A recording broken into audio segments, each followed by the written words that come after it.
विघ्नहर्ता श्री गणेश, श्री गणेश, श्री गणेश। माता आदि शक्ति उन देवाधिदेव महादेव की सहचारिणी थी, जिन्हें कभी किसी के प्रति आसक्ति नहीं हुई थी। अब उन्हीं महादेव का स्नेह पाकर माता अत्यंत प्रसन्न थी और उसी प्रसन्नता से माता के शरीर से जो दिव्य तरंगे प्रस्फुटित हुईं, उसने अंधकार को दूर कर एक नवीन प्रकाशमय सृष्टि की रचना करने आरंभ कर दी।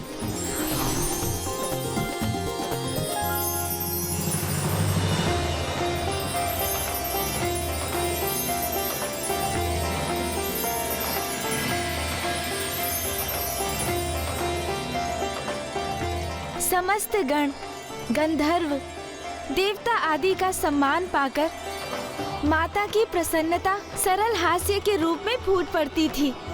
माता के उसी आनंद ने अनेकों सुंदर रंगों में रंग दिया था कैलाश को।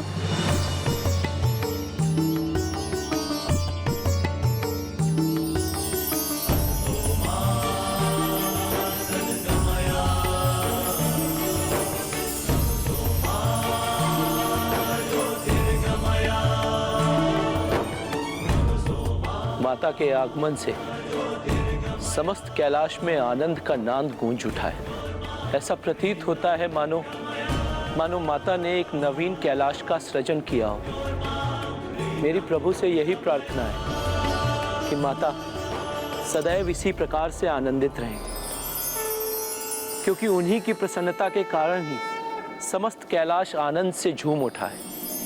माता कुष्मांडा की मुस्कुराहट इसकी भी प्रतीक है कि एक नारी की मुस्कान से ही पुरुष का संसार संपूर्णता को प्राप्त करता है।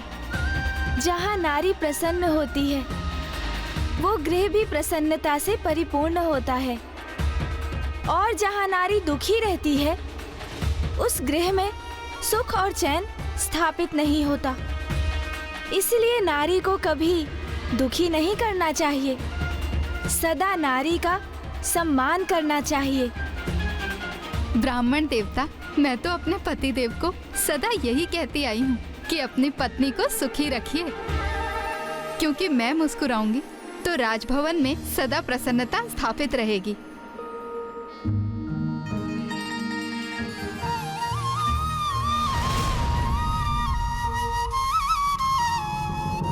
ये कैसी विचित्र विडंबना है कि जिनकी मुस्कुराहट से सृष्टि उजागर हुई, आज उन्हीं माता आदि शक्ति की मुस्कान उनसे छिन चुकी है, और ये सब महाराज देवोदास के कारण हुआ है।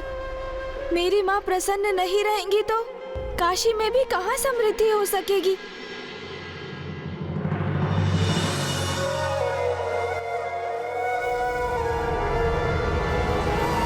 और ये भी कहा जाता है कि जहाँ नारी की पूजा होती है, देवता भी वहीं वास करते हैं।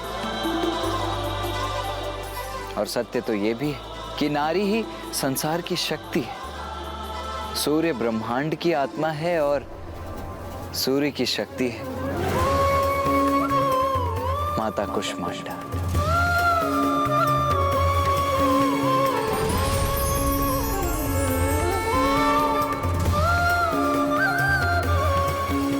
माता कुष्मांडा हृदय के चक्र में वास करती है, जिसे अनाहत चक्र भी कहा जाता है। ये तो सर्वथा उचित है कि माता कुष्मांडा सूर्य के हृदय में निवास करती हैं, इसीलिए वो समस्त ऊर्जा का स्रोत भी हैं। इसीलिए नवरात्रि के चतुर्थ दिवस पूर्ण हृदय से माता कुष्मांडा की पूजा करनी चाहिए। इनकी पूजा से रोग और शोक दोनों का ही नाश होता है तथा आयु, यश, बल और आरोग्य की प्राप्ति होती है, और जीवन काल के उपरांत परम पद की भी प्राप्ति होती है। तो आइए अब हम माता कुष्मांडा की पूजा करते हैं।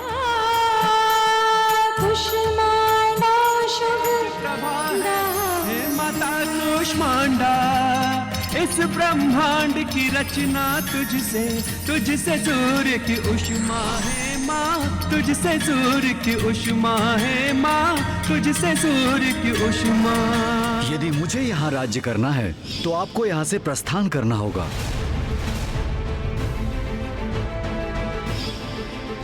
उस दिवस भी जगत पिता महादेव मुझे ऐसे देख रहे थे जैसे अपने प्रिय पुत्र को देख रहे हों।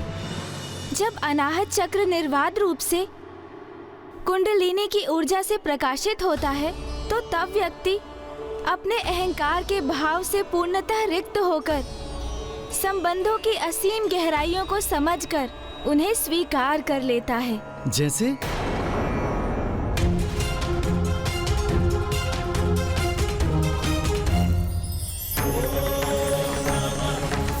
जैसे महादेव केवल ईश्वर ही नहीं जगत पिता है, वो अहंकार से सर्वथा परे हैं। सभी चराचर जीव उनकी संतानें हैं। यदि उनकी संतान महादेव से कुछ मांग ले तो स्वयं अपार कष्ट सहकर भी वो अपनी संतान को कभी निराश नहीं करते। महादेव महादेव। प्रतीत होता है कि अनाहत चक्र के प्रकाशित होने से आपको भी इस सत्य का स्वतः आभास हो ही गया कि वो महादेव ही तो है, जगत पिता।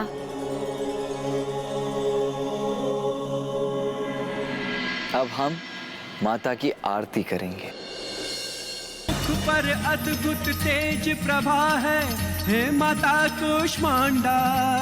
इस ब्रह्मांड की रचना तुझसे सूर्य की उष्मा है, माँ तुझसे सूर्य की उष्मा है, माँ तुझसे सूर्य की उष्मा।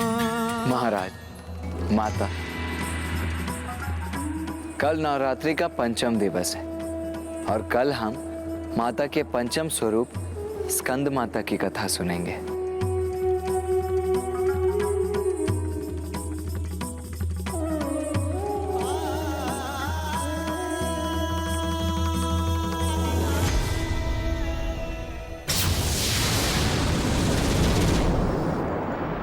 माता, जब प्रत्येक दिवस मैं और भैया महाराज देवोदास और माता सरला को आपकी कथा सुनाते हैं तो हमें इसका एक गहरा आभास भी होता है कि पिताश्री को प्राप्त करने के लिए आपने कितने कष्ट सहे हैं और हम आपकी भक्ति में पूर्ण रूप से डूब जाते हैं। पुत्र, वो कष्ट कहाँ जो मेरे लिए आशीर्वाद बने।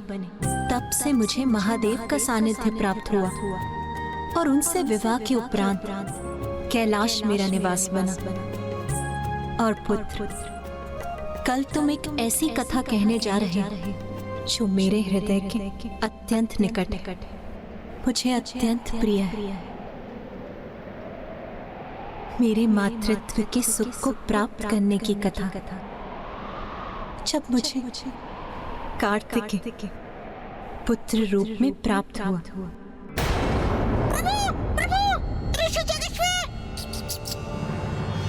क्या हुआ मूषक जी? क्या हुआ है ऋषिवर को? अरे इसी जगह से नहीं हिल रहे हैं, ना कुछ बोल पा रहे हैं। अब प्रतीत होता है उन्हें कुछ हो गया है प्रभु।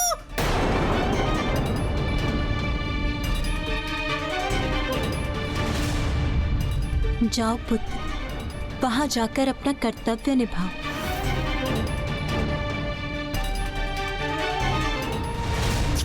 आइए प्रभु, देखिए।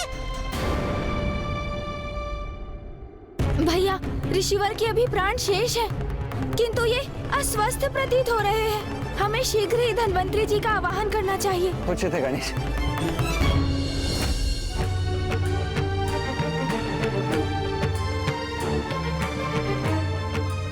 मैं इनके मुख में एक औषधि डालता हूँ।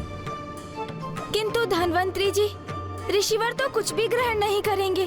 उन्होंने निर्जल और निराहार रहने का संकल्प लिया है।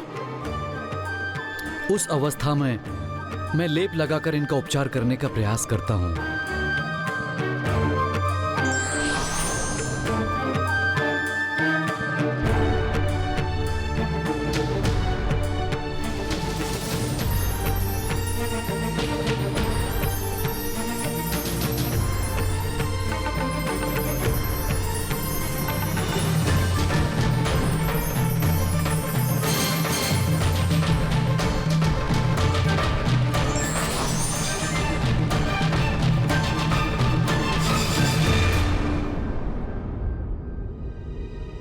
गणेश जी, कुमार कार्तिकेय जी, मैंने इन्हें लेप तो लगा दिया है, किंतु इनकी अवस्था अत्यंत गंभीर है। बस किसी प्रकार ये जीवित वर हैं। पिताश्री के दर्शन करने के लिए ही ऋषिवर के प्राण रुके हुए हैं। यदि पिताश्री ऋषि जगेश्वर की देहावसान से पूर्व काशी नहीं लौटे तो हम पर ब्रह्म हत्या का दोष लग जाएगा। नवरात्रि का आज पंचम दिवस है और आज हम माता के स्कंद माता स्वरूप की उपासना करते हैं।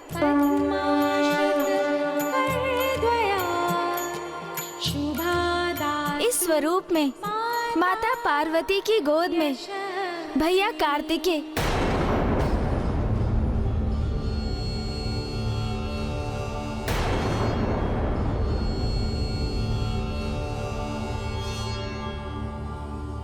भैया? महाराज, मेरा अर्थ था कुमार कार्तिकेय, अर्थात गणेश जी के बड़े भैया। वो माता पार्वती की गोद में रहते हैं।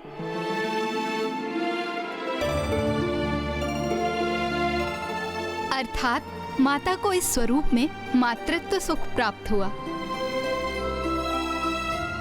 माता बनने का सुख अवश्य प्राप्त किया उन्होंने, किंतु साधारण नारियों की भांति नहीं। अर्थात माता ने गर्भ धारण कर कुमार कार्तिकेय को जन्म नहीं दिया।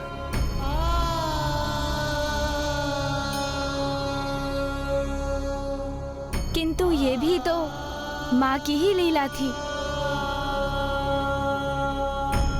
एक और माता पार्वती और महादेव का विवाह संपन्न हो चुका था और अब माता अत्यंत प्रसन्नता से गृहस्थीन का जीवन व्यतीत कर रही थी। उन्हें सभी सुख प्राप्त थे, किंतु संतान प्राप्ति की कामना तो अभी भी थी उन्हें। स्वामी, माता की पूर्णता तो संतान से होती है। मुझे संतान का वरदान दे स्वामी। तथास्तु। और देवताओं को तो इसी क्षण की प्रतीक्षा थी। और अब अंततः उनकी प्रतीक्षा समाप्त होने वाली थी। महादेव और माता पार्वती का वो पुत्र जन्म लेने वाला था जो तारकासुर का अंत करने वाला था।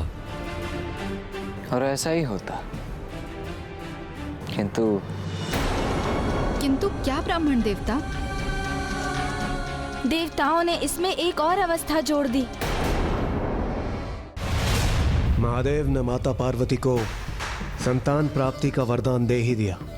शीघ्र ही वो एक पुत्र को जन्म देंगी।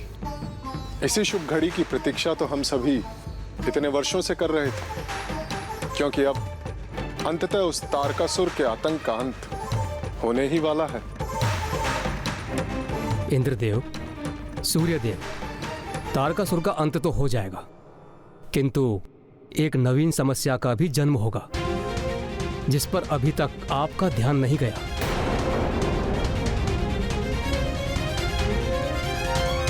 समस्या? कैसी समस्या अग्निदेव? महादेव अतुलनीय बल के सागर हैं और माता आदिशक्ति समस्त ब्रह्मांड में व्याप्त शक्ति की प्रतीक हैं। स्वयं प्रकृति हैं वो। महादेव और माता दोनों अनंत अपार हैं। उनके संयोग से उत्पन्न पुत्र महावीर और महायोद्धा होंगे, जिनकी शक्ति का अनुमान लगाना भी कठिन है। और उनकी अपार शक्ति यदि स्वर्ग पर लक्षित हुई तो कहीं मेरा पद ही मुझसे न छिन जाए।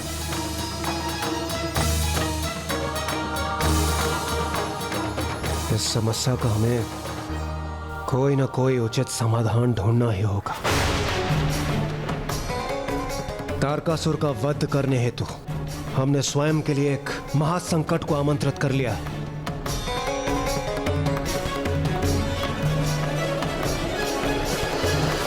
देवराज, अब इसका मात्र एक ही उपाय शेष है।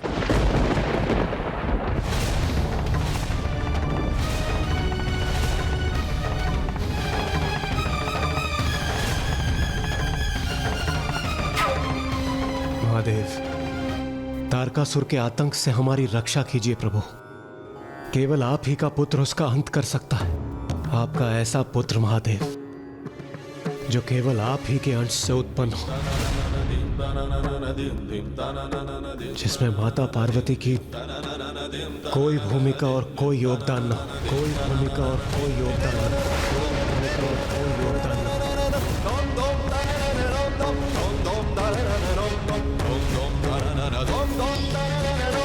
हो। स्वामी, माता की पूर्णता तो संतान से होती है। मुझे संतान का वरदान दे स्वामी। तथास्तु, तथास्तु। महादेव, हम पर कृपा कर हमें ये वचन दीजिए कि आपके और माता पार्वती के संयोग से कभी कोई पुत्र जन्म नहीं लेगा। माता की पूर्णता तो संतान से होती है। मुझे संतान का वरदान दे स्वामी।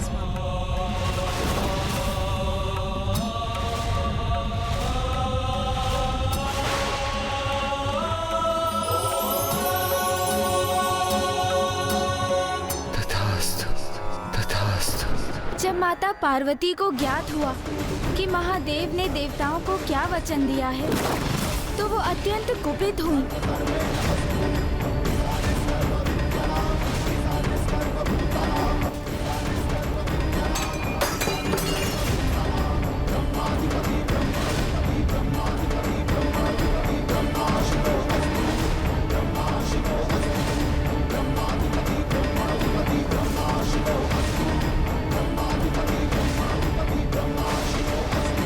देवताओं ने महादेव से ऐसा अनुचित वरदान मांगने का दुस्साहस भी कैसे किया। मैं उन्हें श्राप देती हूँ। आज के बाद देवता भी अपने पत्नियों के योगदान से अपनी संतान की उत्पत्ति के सुख से वंचित रहेंगे।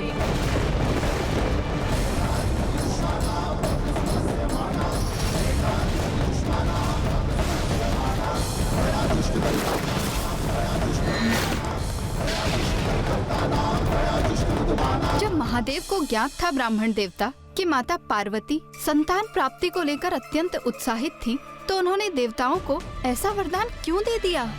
शिवलीला, शिवलीला, शिवलीला। तथास्तु, तथास्तु।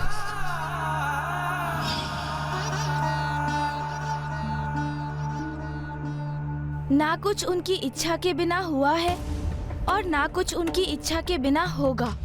अर्थात ब्राह्मण देवता, इस वरदान के पीछे भी महादेव की कोई लीला छिपी हुई थी। आपने सर्वथा उचित समझा महाराज। वास्तविकता में इस घटना के पीछे पूर्व काल में घटित एक प्रसंग था। एक बार महादेव और माता पार्वती भ्रमण कर रहे थे।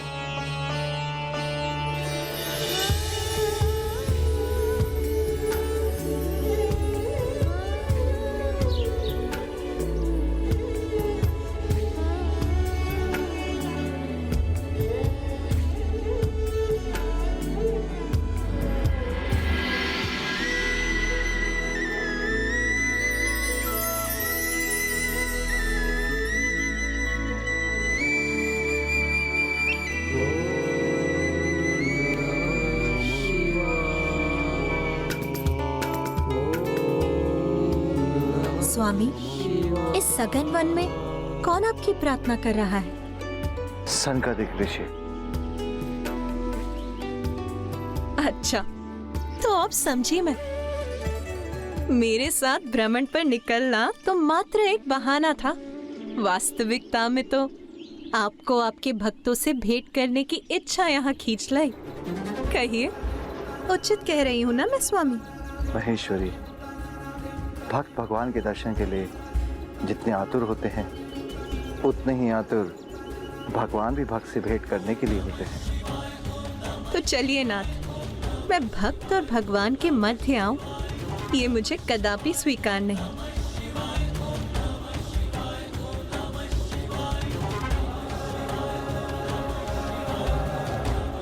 ओम नमः शिवाय।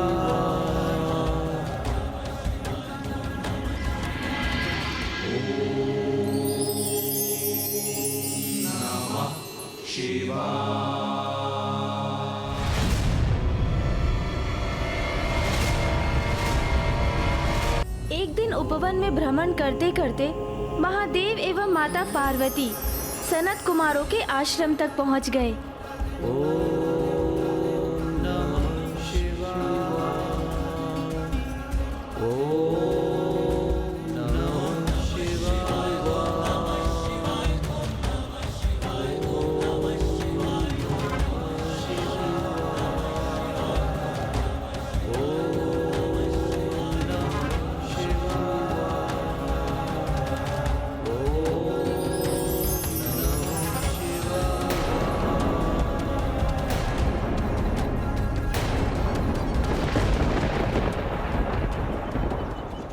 महादेव, माता पार्वती, प्रणाम।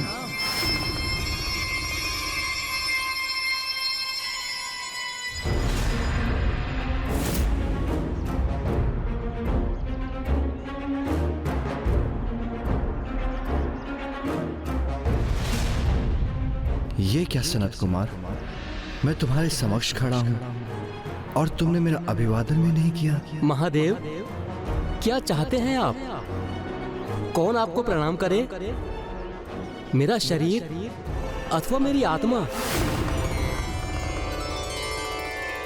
मेरा ये शरीर तो मिथ्या है, नश्वर है। इसका एक ना एक दिवस तो अंत होना अनिवार्य है, इसलिए इसका कोई महत्व नहीं। जो सत्य है वो मेरी आत्मा है,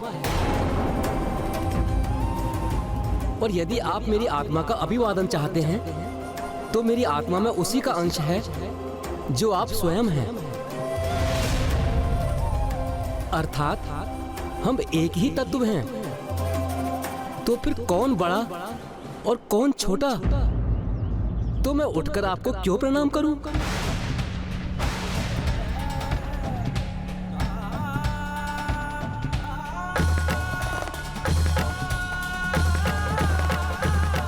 मैं तुम्हारे तत्व ज्ञान से प्रभावित हुआ। मेरी इच्छा है कि तुम मेरे पुत्र के रूप में जन्म लो।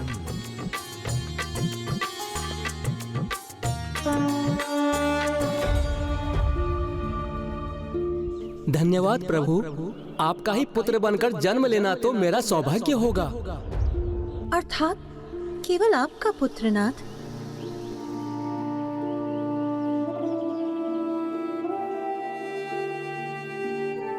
महादेव की लीला तो अपरंपार है और उनको तो ये पूर्व से ही ज्ञात था कि देवताओं को महादेव और माता पार्वती के पुत्र को लेकर संशय होगा।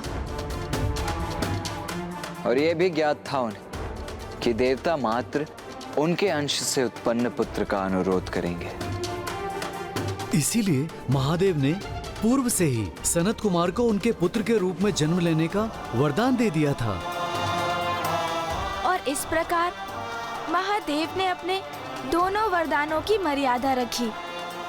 एक जो उन्होंने सनत कुमार को दिया था और दूसरा जो उन्होंने देवताओं को प्रदान किया था। किंतु उन्होंने माता पार्वती को भी वरदान दिया था, तो फिर उसका क्या हुआ ब्राह्मण देवता?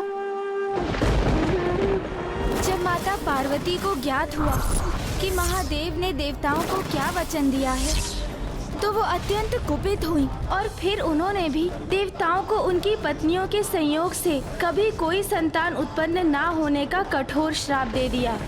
वही वरदान जो देवताओं ने महादेव से मांगा था।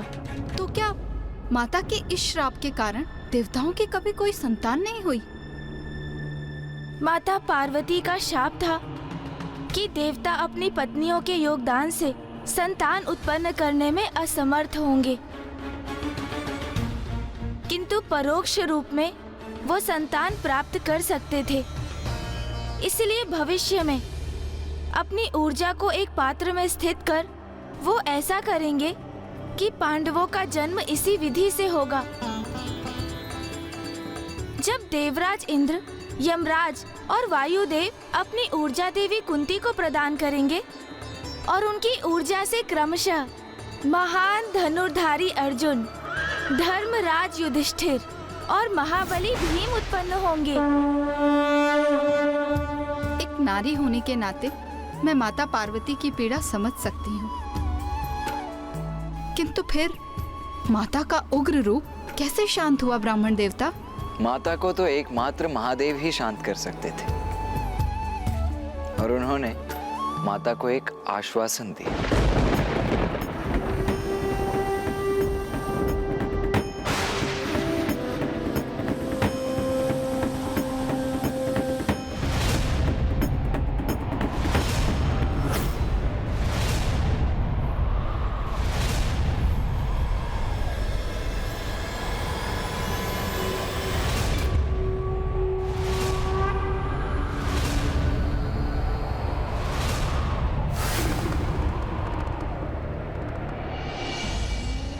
स्वामी, एक नारी के लिए इससे बड़े दुर्भाग्य की बात और क्या हो सकती है भला?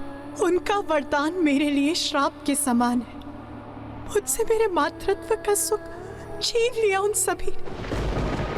उमा, हम जगत पिता और जगत माता हैं, और देवता भी तो हमारी ही संतानें हैं। उनकी रक्षा भी हमारा ही दायित्व है, जो तभी संभव होगा जब हमारा ये पुत्र मेरे ही अंश से उत्पन्न हो।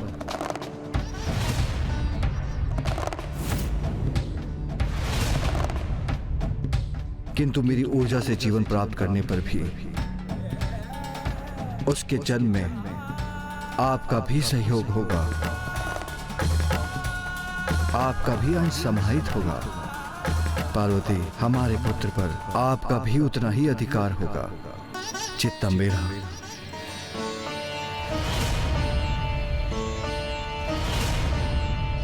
स्वामी, क्या ये संभव है? किंतु कैसे? मुझ पर विश्वास रखिए उमा।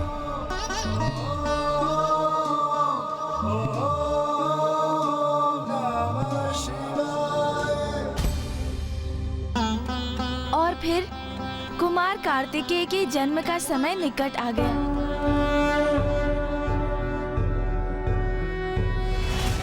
योगीश्वरो महासेनः कार्तिकेयो अग्निनन्दनः संगः कुमारः सेनानिः स्वामी शंकर संभव।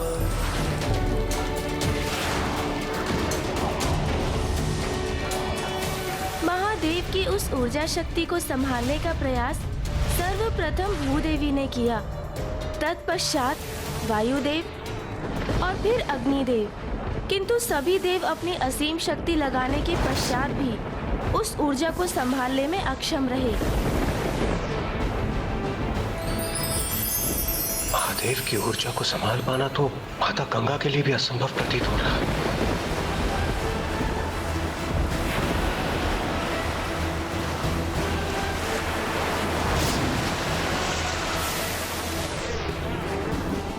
महादेव की ऊर्जा को सह पाना सभी के लिए असंभव है। इस प्रकार उनके पुत्र का जन्म कैसे संभव है? अब कैसे होगा ताड़कासुर का वध? मेरी ऊर्जा अब उचित गंतव्य पर पहुंची है। सरकंडूब ही उसे संभाल पाने में सक्षम है।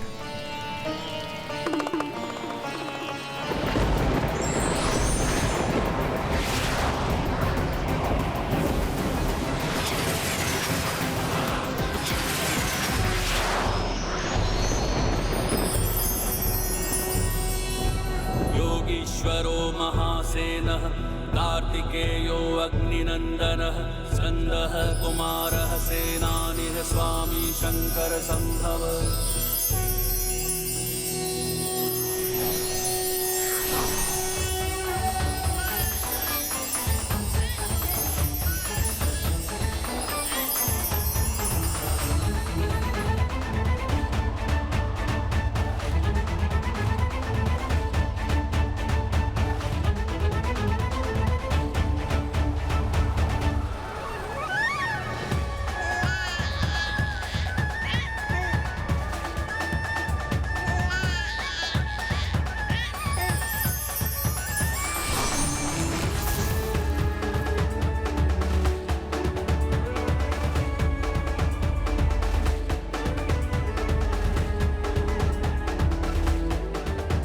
कौन है ये दिव्य सुंदर शिशु जो अपने सुंदर नेत्रों से हमें देख रहा है?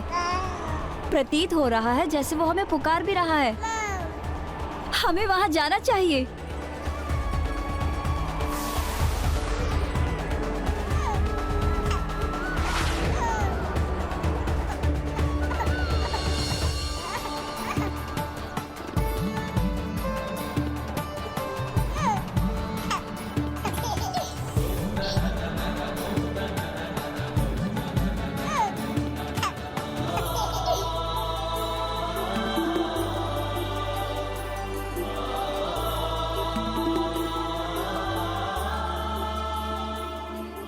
ये दिव्य शिशु तो महादेव पुत्र है। जब सारे देवताएं महादेव का ऊर्जा संभालने का प्रयास कर रहे थे तो मेरी दृष्टि उन पर गई थी और ये सुंदर शिशु महादेव की ऊर्जा से उत्पन्न हुआ है।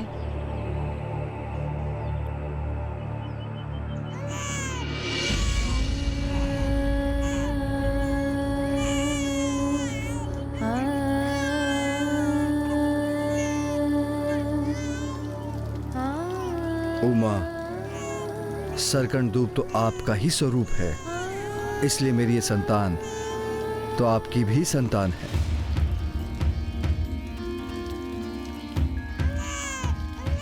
मेरा पुत्र भूखा होगा, मुझे उसे आहार देकर उसका पोषण करना चाहिए। इसे तो भूख लगी है इसलिए रुदन कर रहा है। ये शिशु तो महादेव और माता पार्वती के वात्सल्य का अधिकारी है, किंतु ऐसे निराहार इसे कैलाश कैसे भेज दे? नहीं, हमें इसका पोषण करना चाहिए, इसे आहार प्रदान करना चाहिए। उमा, मुझे ज्ञात है आप अपने पुत्र को अपने आंचल में भरकर उसे सस्नेह आहार देने के लिए आतुर हैं, किंतु आपका पुत्र कीर्तिकाओं को अपना आहार प्रकट करने की अनुमति दे रहा है, उन्हें आशीष दे रहा है, जिसके उपरांत वह आपके पास कैलाश आ जाएगा।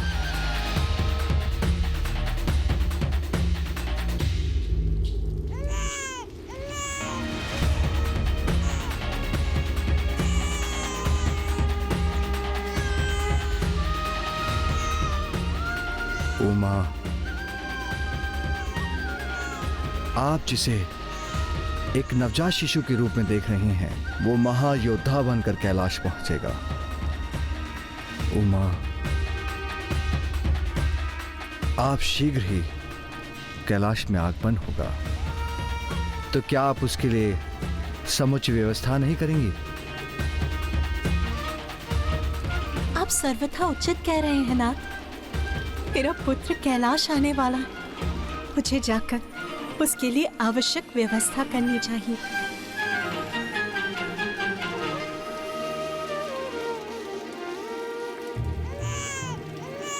बस बस पुत्र, मैं अभी तुम्हें दुग्धपान करा देती हूँ। अरे अरे अरे, अब क्या तुम ही इस बालक पर अपना सारा स्नेह न्योछावर करोगी? हमें भी तो इसे दो। नहीं, हमें दो, हमें खिलाएंगे इस बालक को, हम खिलाएंगे इस बालक को। अरे अरे, एक ही समय में हम सभी एक बालक को कैसे आहार दे सकती हैं?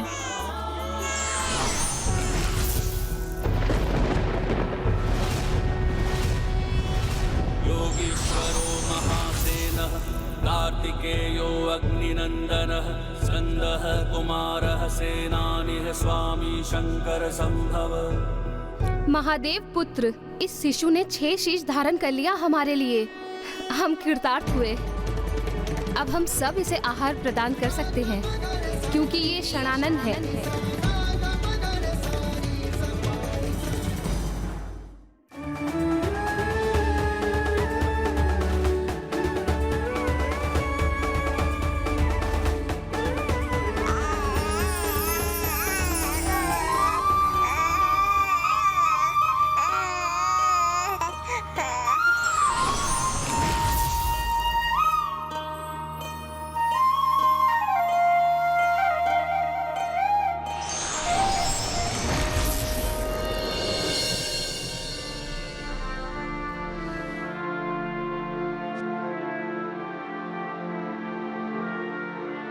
और इस प्रकार उन महायोद्धा महादेव पुत्र कुमार कार्तिकेय का जन्म हुआ, जो भविष्य में तारकासुर का वध करने वाले थे। तो अब तो देवता चिंता मुक्त होकर आनंदित हो गए होंगे।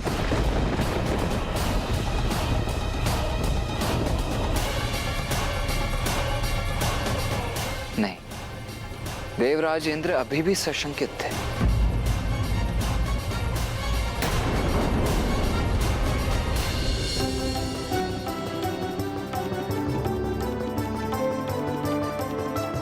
अपने शिशु रूप में भी कितने दिव्य और तेजस्वी हैं महादेव पुत्र। पर है तो वो शिशु ही।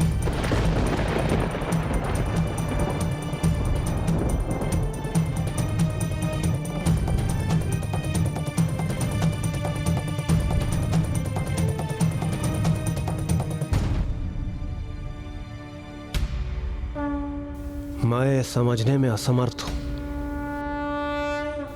ये शिशु तारकासुर से युद्ध कैसे कर सकता है? इंद्रदेव सर्वथा उचित कह रहे हैं। उस महाकाय महाबली असुर तारकासुर से युद्ध करने के लिए महादेव पुत्र अभी कहां सामर्थ्य होंगे? तो क्या हमें अभी और प्रतीक्षा करनी होगी? इनकी आयु की वृद्धि की, इनकी शिक्षा प्राप्ति की।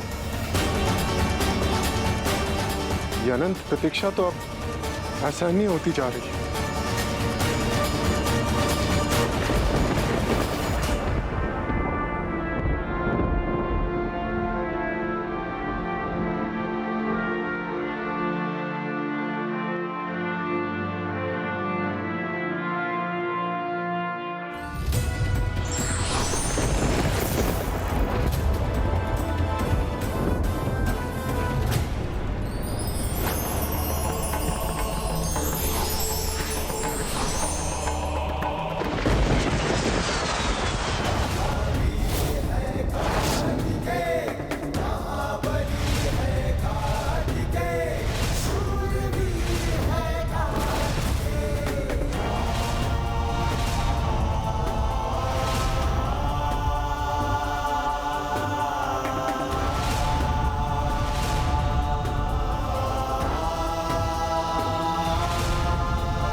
महादेव पुत्र तो किशोर हो गए,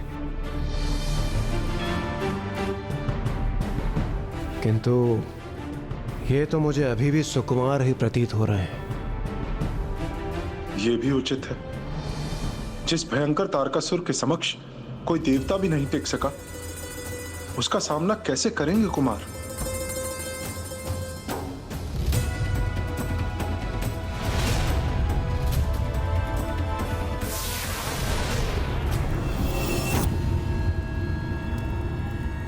आप क्यों नहीं समझ रहे महाराज? जिनका जन्म हुआ है उनके समक्ष आप कदापि नहीं टिक सकेंगे। नियति निर्धारित है। अब तो आप इस सत्य को स्वीकार कीजिए महाराज। बहुत अभिमान था ना आपको अपने विश्वास पर, किंतु स्वयं को सुरक्षित रखने की आपकी सभी योजनाएं असफल रही। और फिर अब तो महादेव का पुत्र भी उत्पन्न हो गया है, जिससे सर्वथा अनुचित प्रमाणित हुआ है आपका विश्वास महाराज।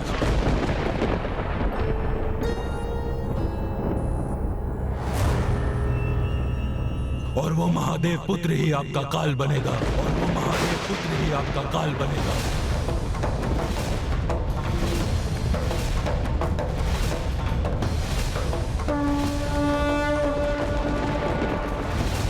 आपका तो सर्वनाश होगा ही, किंतु इन सभी का सर्वनाश होगा। और इस सर्वनाश से मैं भी सुरक्षित नहीं रहूंगा, मेरा भी अंत होगा। आया आपका काल महाराज, आप ही नहीं टिक सकेंगे उसके समक्ष।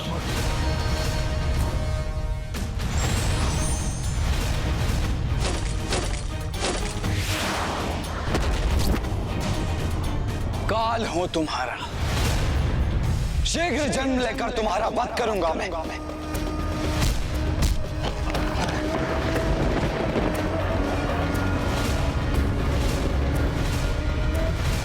मूर्ख, तेरू, कैसे असुर हो तुम? असुरों की भावी पीढ़ियां असुरों के नाम पर कलंक के रूप में स्मरण करेंगी तुम्हें। मुझसे ऐसे दुर्वचन कहने का दुस्साहस कैसे किया तुमने? विजयदान! जी महाराज। पंचा को बुलाओ। जी महाराज। पंचा! पंचा! पंचा! अब ये पंचा कौन है? महाराज,